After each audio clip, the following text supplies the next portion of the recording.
Time to shine today, varsity squad. It is Scott Ferguson, and I got my really good friend from the left coast here, Amanda Webster, from Amanda Webster Health. She is a survivor in many shapes and forms. She's an absolute go-giver, so selfless. In aside from being the creator of Happiness Boost, Amanda is a certified mind-body wellness coach, yoga instructor, fitness instructor, and holistic nutritionist.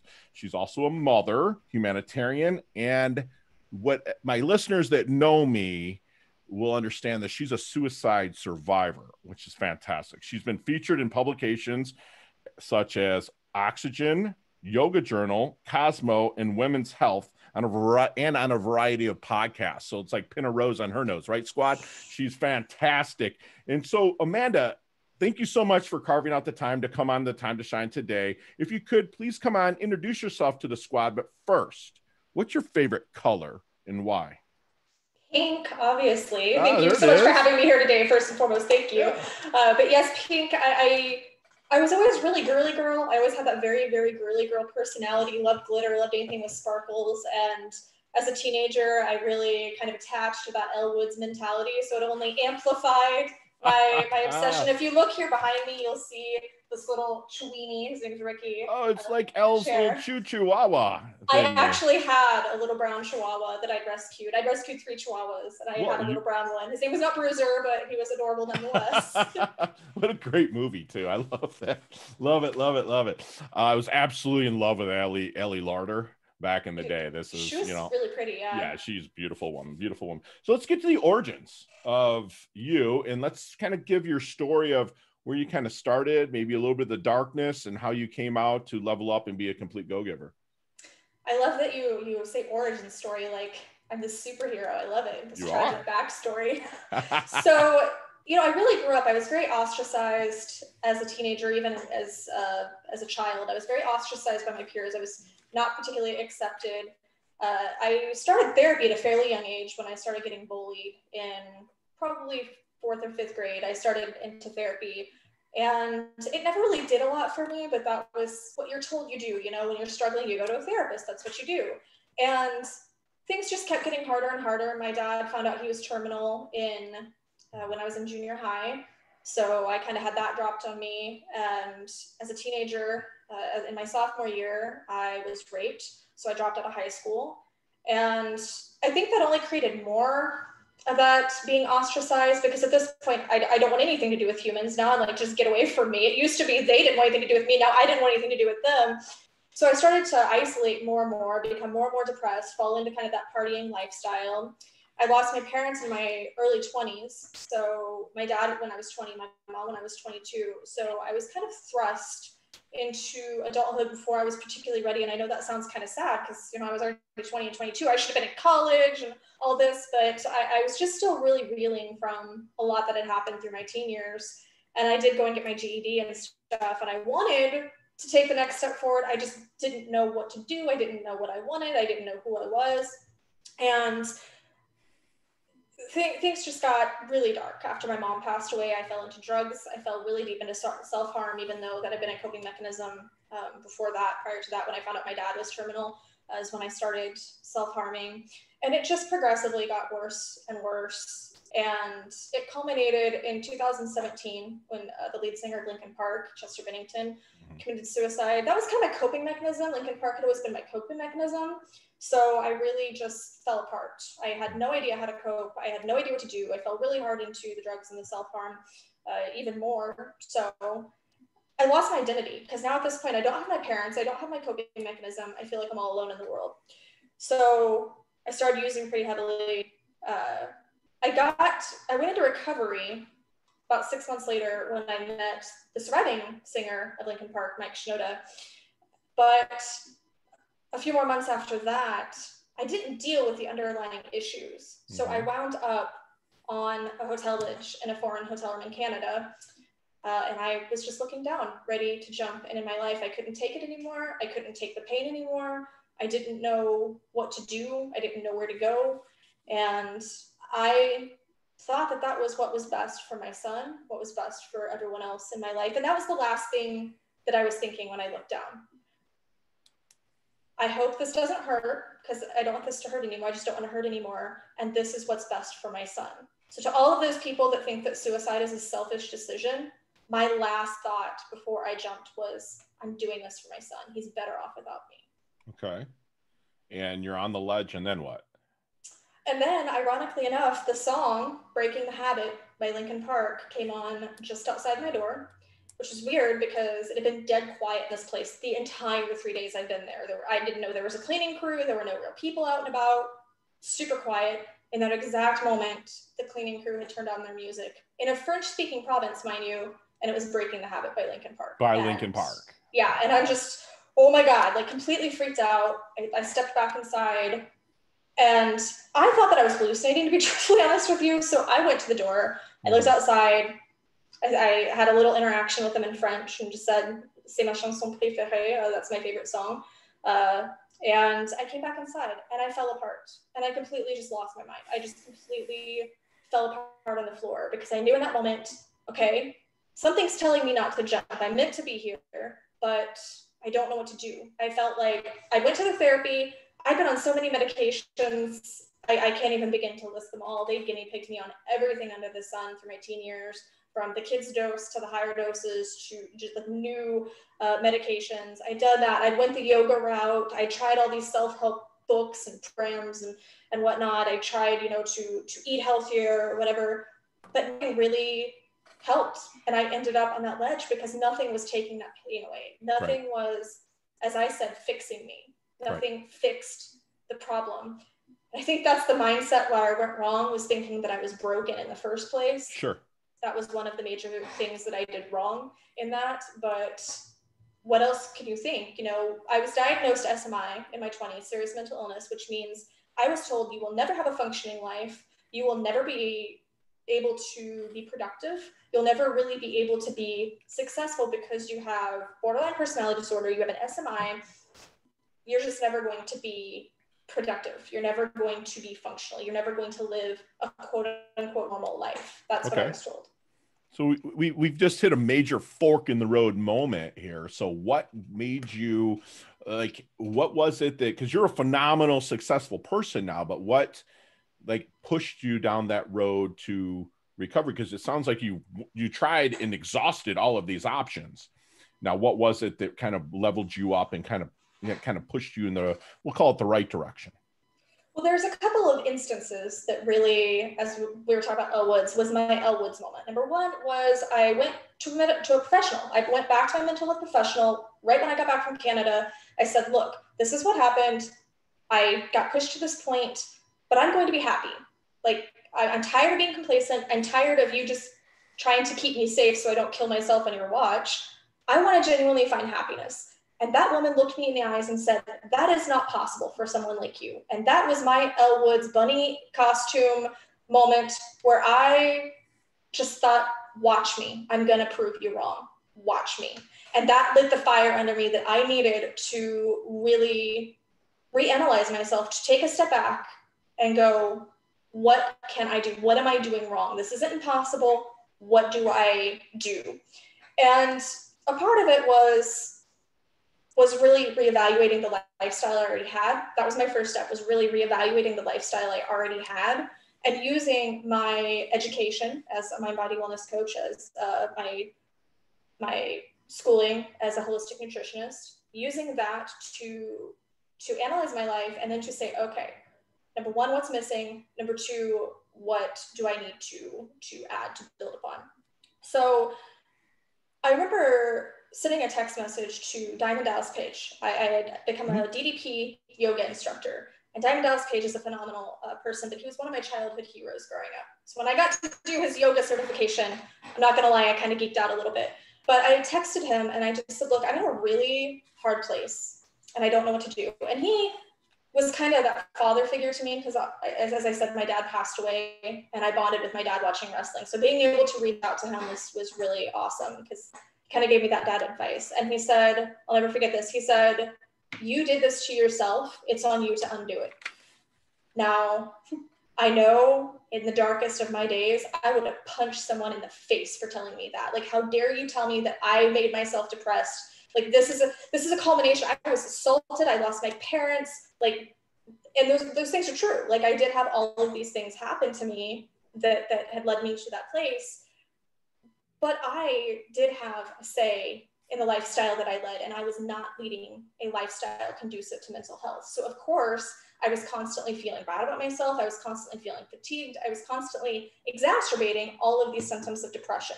Right. So when I really stopped to look at it, and I really started kind of thinking, okay, where did I go wrong? What I realized is, number one, I never put all of these things together.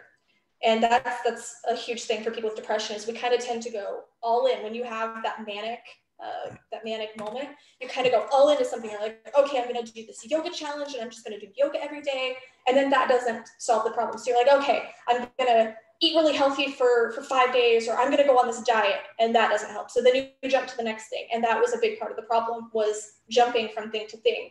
So I started really committing to making those lifestyle changes. And I found that there were 5 major components. And I call these the 5 puzzle pieces to happiness, because these were the 5 major components that got me from that ledge to where I am now. And we'll talk a bit more about that in a second, where I am now. But it got me from point A to point B. It really helped me heal. And having tried everything under the sun, having really gone in and out of therapists' office, on medications, on all these programs, it's the only thing that really helped me have structure, have direction, and be able to What are the 5 move things? forward.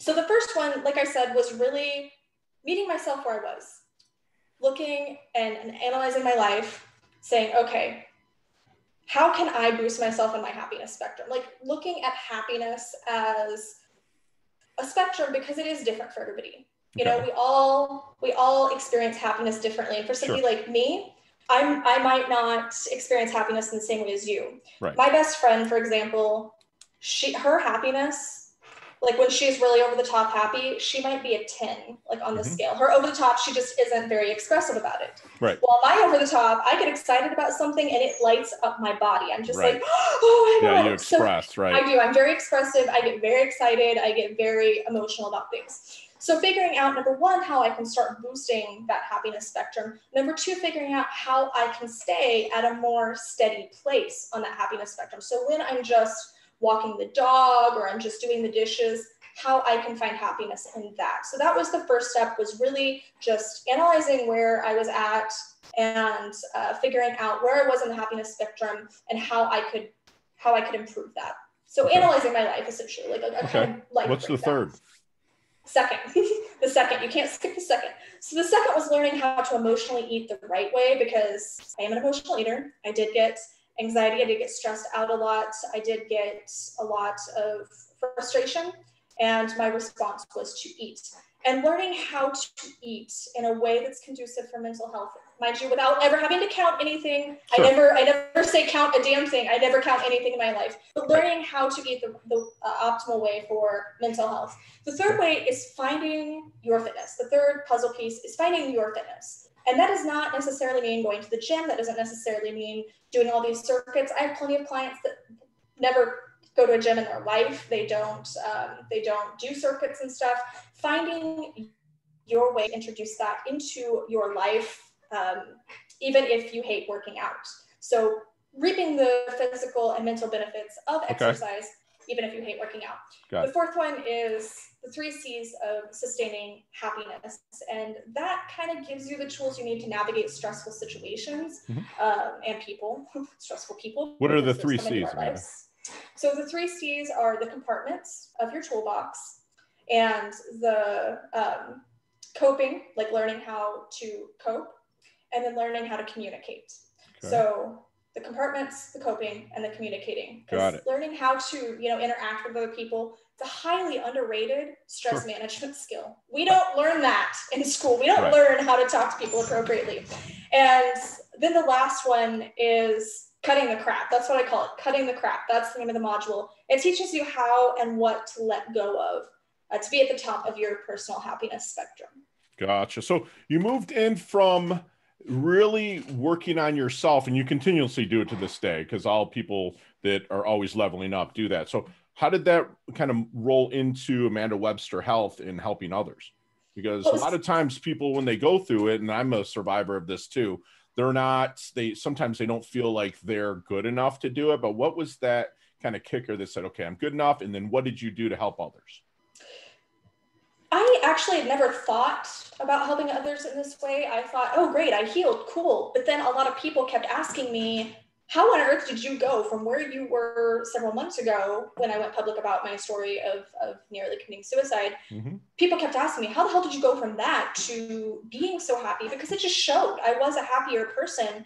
And I had so many people continuously asking me, I said, okay, well, maybe I can kind of teach these people one-on-one and show them what I did. And that became utterly exhausting because I had so many people coming to me that I just truthfully couldn't handle it. I said, I can't do this right now. I have so much going on. I can't handle this load. So I ended up turning it into the Happiness Boost program, into the Happiness Boost course, so that people can get those step-by-steps of how they can go from wherever they are to improving their happiness, to improving their life, no matter if they're struggling with anxiety or depression, whatever the case is.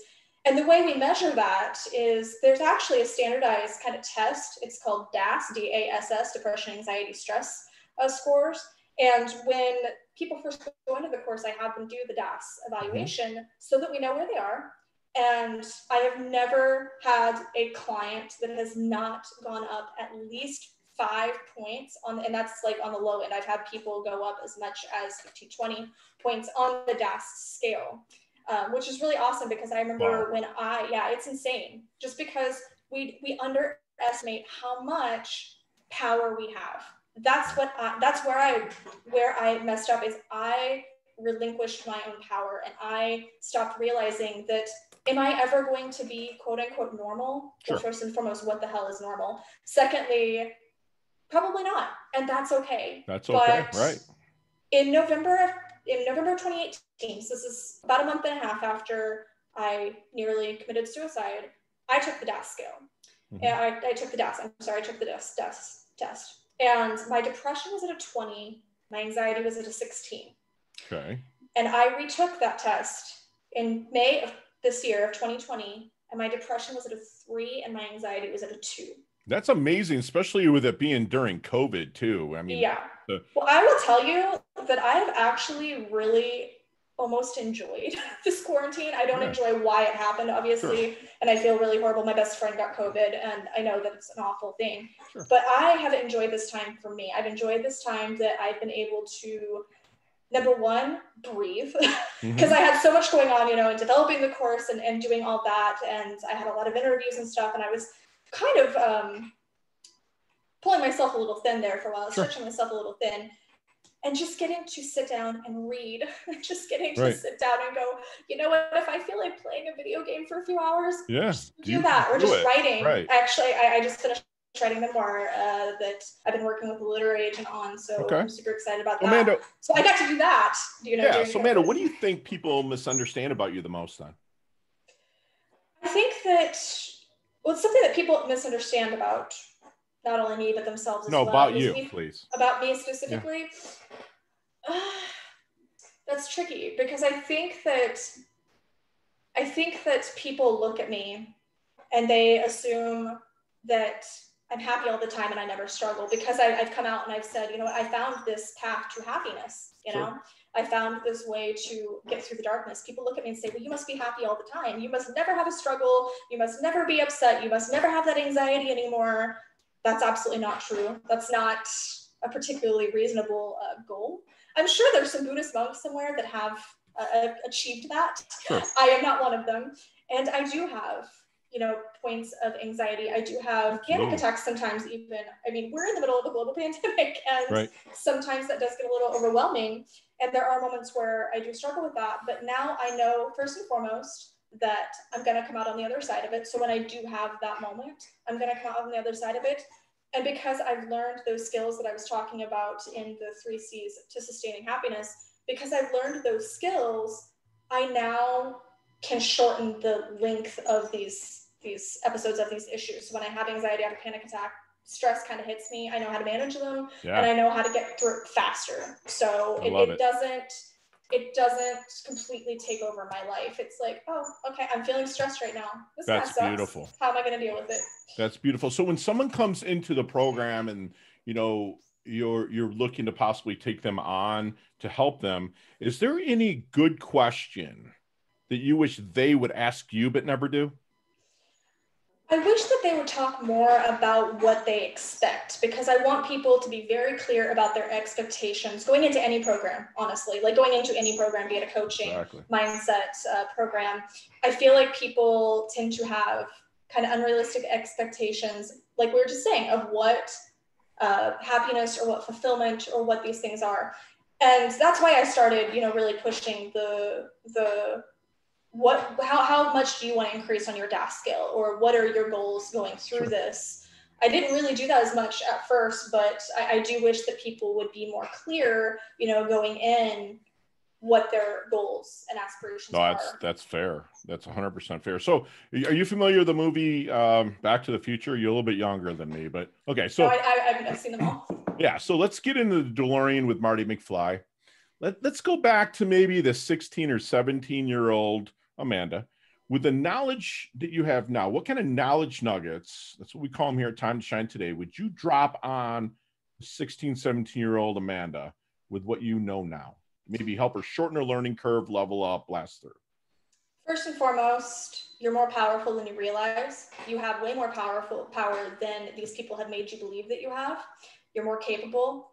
Don't let people make you feel like you don't deserve what you want, or that you don't deserve your dreams. Don't let these people tear you down. You didn't deserve what happened to you, but you can come out on the other side. Even superheroes have a tragic backstory, okay? You can come out on the other side of this.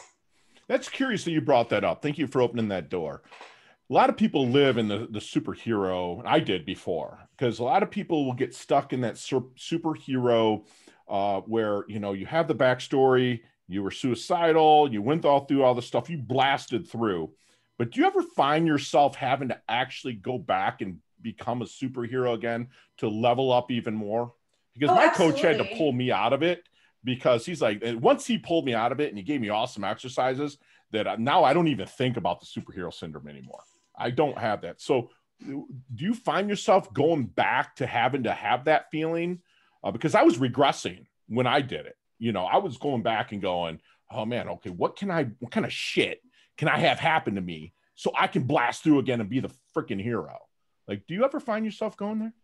I don't think I try to find issues to get through, but I definitely do feel like I fall back into that mindset sometimes. Thanks for being honest. Yeah, when I do find myself in stressful situations, there are times obviously where I'm going to be like, okay, what items do I have to go collect in this world to, as you said, level up? I really like that actually, because I do think sometimes of things as a video game. It's like, okay, what items do I need to find to get to the next level? Yeah. What do I have to defeat? Well, it says level up right here. Yeah, level up. So how do you want your dash remembered? That little line in between your incarnation date and your death date, which thankfully you've extended that line, you know, that death date. How do you want that dash remembered? Your epitaph, your legacy, how do you want it remembered? I want to really make a stand in breaking the mental health stigma. When I die, I want to know that people can talk about mental health, that this isn't a thing anymore of, okay, let's keep that quiet. We don't talk about, you know, grandma's issues and stuff, that we can talk about our struggles, the struggles of others. I want to be the person that breaks that. I say often, I want to be somebody's Chester. Like what Chester gave to me, that strength, that power, helping find myself again, helping comfort me. I want to be that to someone else. Gotcha. So what's your favorite video game then? Zelda, Legend of Zelda. Really? Are you kidding me? I have a Triforce tattoo here on the back of my hand. Are you freaking kidding me? That's a tattoo, dude. That's like my age bracket with the Zelda. You know, I'm almost 50 and I remember playing Zelda back in the day. That's fantastic. That's cool. So what would your definition of a life well lived be? You know, people ask me quite frequently how I knew that I got to a point where I should be decertified as having a serious mental illness, which happened to me earlier this year, by the way. So I'm really excited about that. But to me, happiness is when I can get up in the morning and I can look at the day as an adventure. Because before, it was like I'd wake up in the morning and go, oh God, not this again, and drag myself out of bed and drag myself through another day, and there was no real fulfillment there. So when I can get up and I can say, okay, what adventure can I have today? And I can smile and I can be grateful, you know, even if things aren't going my way, even if I didn't get everything I wanted, I can look for the lesson, I can look for the gratitude, I can still smile regardless. And that was huge to me. When I realized that I was consistently getting up on the right side of the bed, that was when I started really realizing that I was happy. Even if I wasn't perfectly happy all the time, right. I was happy. I had found that base point that I wanted to find on my happiness spectrum. Love that. Love it. And Amanda, as we wind things down just a little bit, we have our leveling up lightning round. Okay. You and I could talk 15, 20 minutes easily in each one of these questions, but you got 5 seconds and no explanations. We will beep you out. Okay. You ready? Ready. They can all be answered in 5 seconds. It's super easy. All right. Let's level up. What is the best leveling up advice you've ever received? Don't give up hope, because you never know what's going to happen tomorrow. Beautiful. Share one of your personal habits that contributes to your success. I have a gratitude app that I do every morning when I wake up first thing. My kind of girl. Love that. Let's go this route. Not the book you're reading, not the book that's a flavor of the month, but if I'm in my doldrums, not feeling it, you're like, Fergie, read this book. Inferno by Dan Brown. Okay, that's a great book. That's great. I'll throw that in the show notes too, squad. Absolutely. So what's your most commonly used emoji when you text? The crying one, like the happy crying one. Straight up or tilted? The tilted. All right, love it. I love it. So do you have any favorite charity and organization you like to give your time and or money to? Days for Girls. Love it. Love it. Okay, this is the last question, and you can elaborate a little bit on this, but what is the best decade of music? 60s, 70s, 80s, or 90s? 90s. Yeah, that's Linkin Park's right in there. So tell us about this 5-day challenge.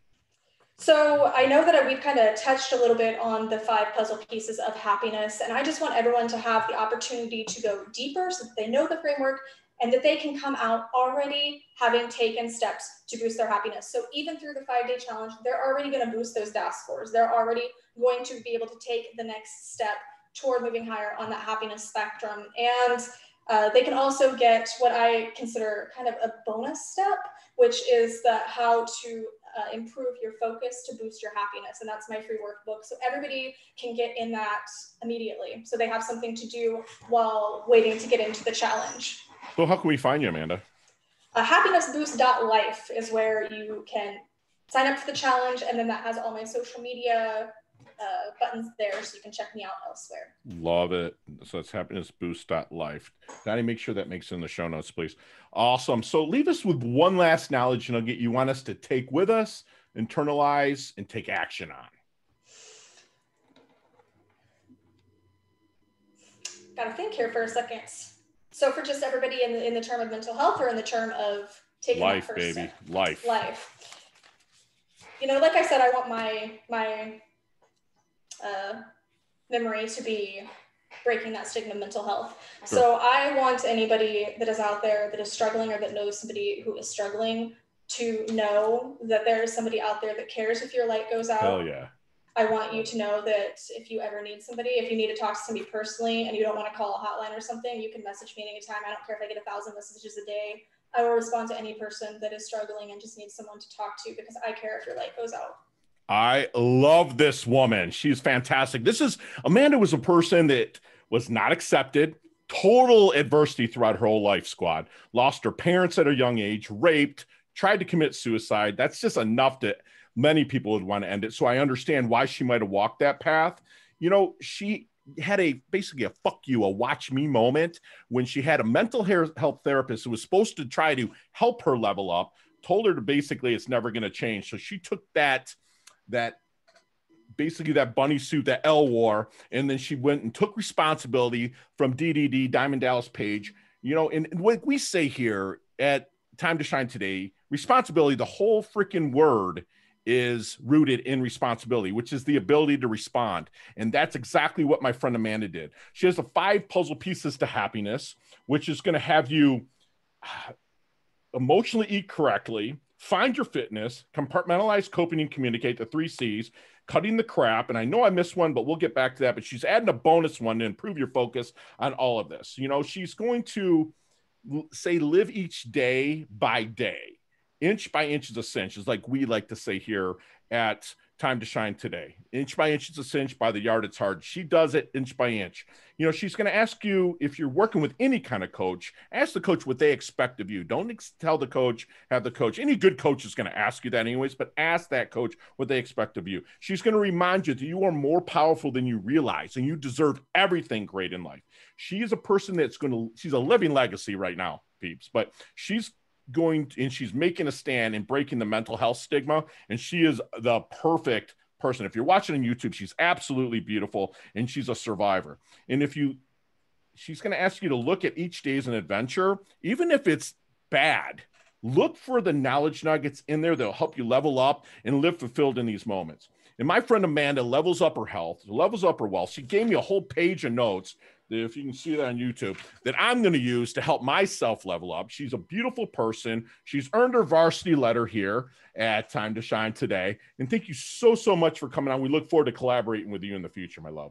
Thank you so much for having me. It's been awesome. Yay. Talk soon, Amanda.